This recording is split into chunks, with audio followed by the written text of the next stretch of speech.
I have a hardwood safe filed with cursed VHS tapes that are to be never watched by anyone ever. Only because I watched them and have faced and or witnessed the consequences.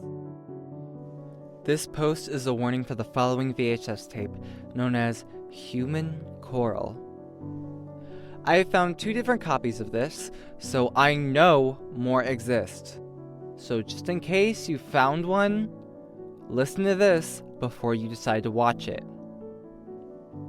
The name of the tapes are Human Coral 4 and Human Coral 2. They're blank Maxwell tapes, still in their case. The titles are written on both the cases and the tapes. Human Coral 2's runtime is about 3 hours, while Human Coral 4's runtime is 5 hours and 23 minutes. There is no strict containment guidelines for these tapes, as they do not lure you to watch them, but I would recommend keeping them away from a curious mind. If you're gonna keep them locked up, put them in a wooden container with no metal hinges, as metal amplifies the energy of cursed objects. Finally, both tapes have a danger level of 2. If you don't know what I'm talking about, go listen to my last entry. As I stated, I have found 2 Human Coral tapes. Number 4 was in an estate sale, and number 2 was in an independent thrift store.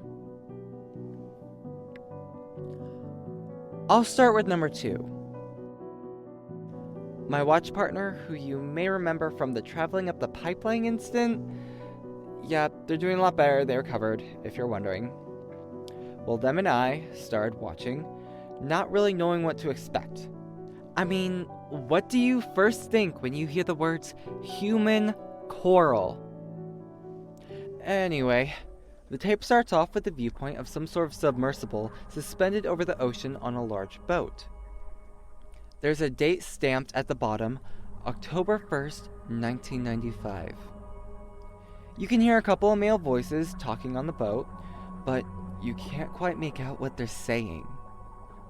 All of a sudden, the submersible begins to descend into the water, and it begins to dive downward. It's here that you can clearly tell that they're pretty far out into the ocean, as it just keeps going down with no indication of where the bottom is.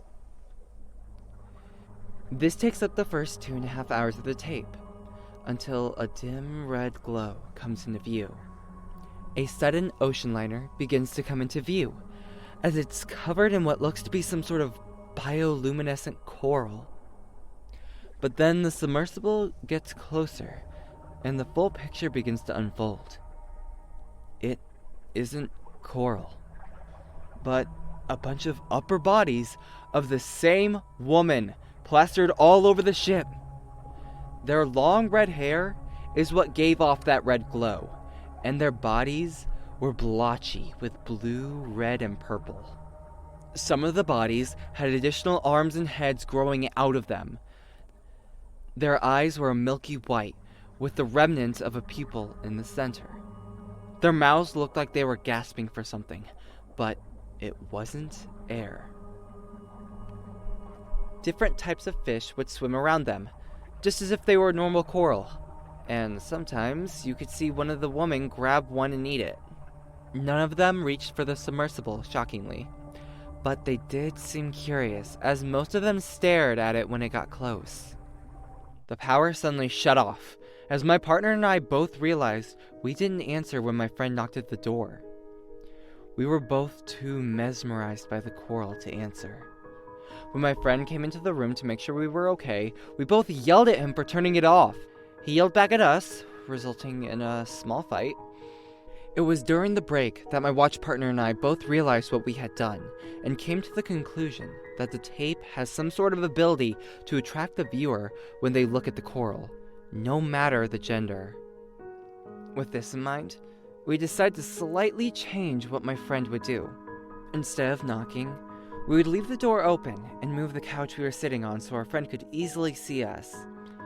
If we did anything weird, he would cut the power. After our 20-minute break, we began watching where we left off. The coral women were staring at us, We were transfixed by them. I remember at the time, I thought they were the most beautiful thing I had ever seen. Looking back now, I realized how truly fucking terrifying it was.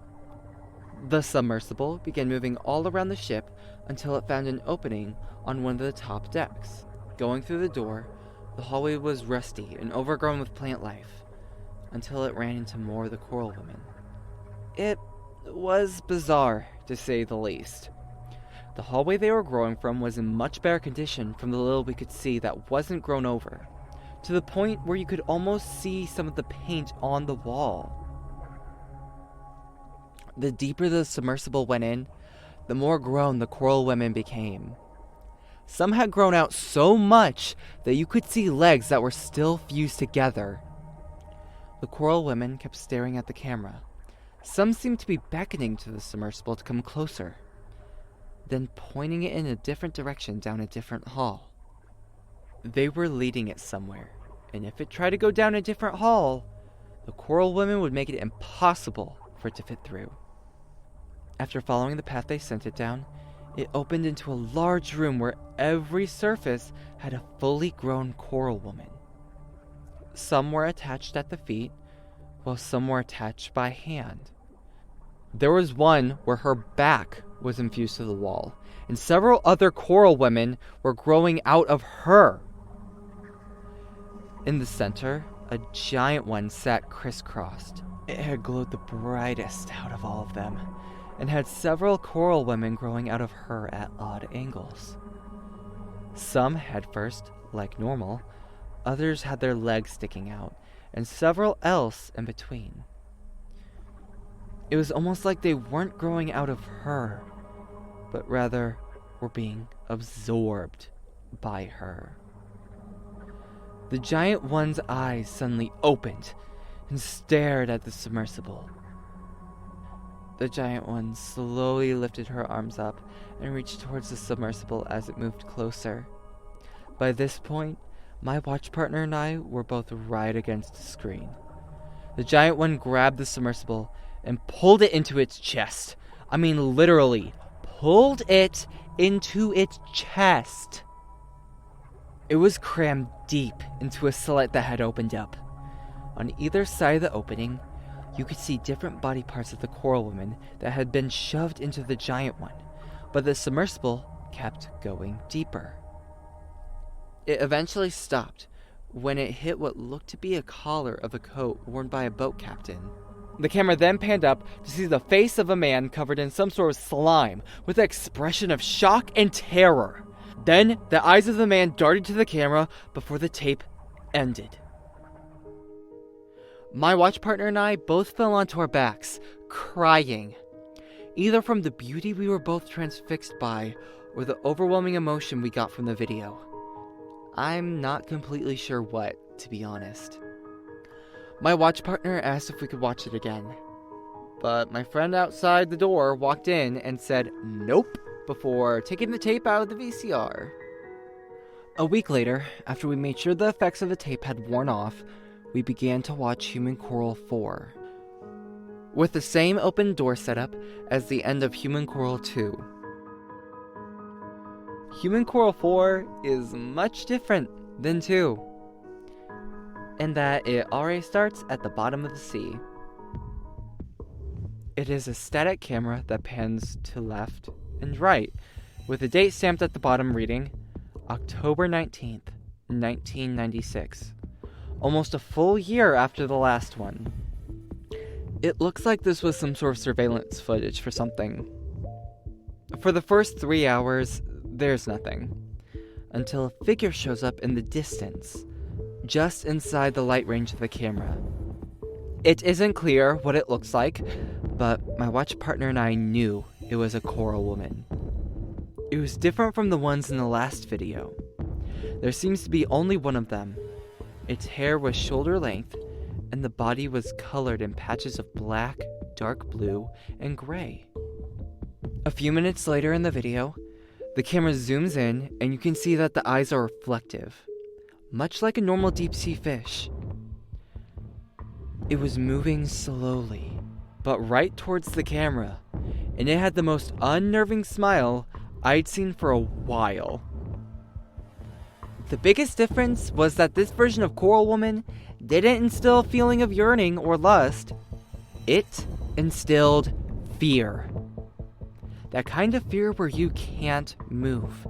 The kind of fear that keeps you wanting to see more. The kind of fear that makes you easy prey. I couldn't look away, but I told my friend outside the door to be ready to cut the power. It suddenly stopped in its place and stared at the camera. A man's voice over the radio came on reporting about the Coral Woman to someone. Then another man responded and said that he would check it out. About 45 minutes later, a man in a heavy-duty looking diving suit walked past the camera towards the Coral Woman before slowly saying something over the radio. It was a little gargled, but he said, "What am I looking at? I'm not sure this is... It's getting harder to move." After a minute or two, the man in his diving suit stops moving. The Coral Woman begins to move again, but this time faster. This time, I noticed that she wasn't lifting her feet. She was dragging them on the ground. When she got up close to the man, she was much bigger than he was. At least by 3 feet. The last thing the man said was that he couldn't move, before she wrapped her arms around him and began slowly sinking into the ground.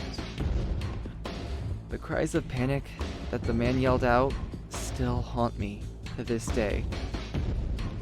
Once he was finally underneath the sand, the radio cut off. The camera suddenly knocked back by something rising from the seafloor.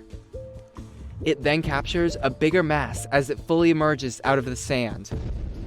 A giant version of the Coral Woman looks down at the camera before reaching down for it. Then, the tape ends there. My watch partner and I both sat there, frozen with a lingering fear dwelling in the back of our minds. It wasn't until a couple hours after the tape had ended that my friend snapped us out of our trance. He had been waiting for us to say something, but we couldn't speak. For the next couple weeks, my watch partner and I had recurring nightmares about this Coral Woman, but it eventually faded. There's something that worries me about these 2 tapes. Unlike traveling up the pipeline, where you kind of get this feeling that what happened in the tape was never real to begin with, and something created it. This one seems like it's actual footage recovered from something. Like these are real creatures at the bottom of the ocean. And that terrifies me even more. Hey everyone! Oh, it's Sugarcane here. And real quick, I just want to thank the author, the musician, my editor, the artists, and you guys for making my channel possible. They'll be linked down below. And if you enjoy content like this, go ahead and subscribe. And remember, try not to develop a sugar crush. It may be deadly.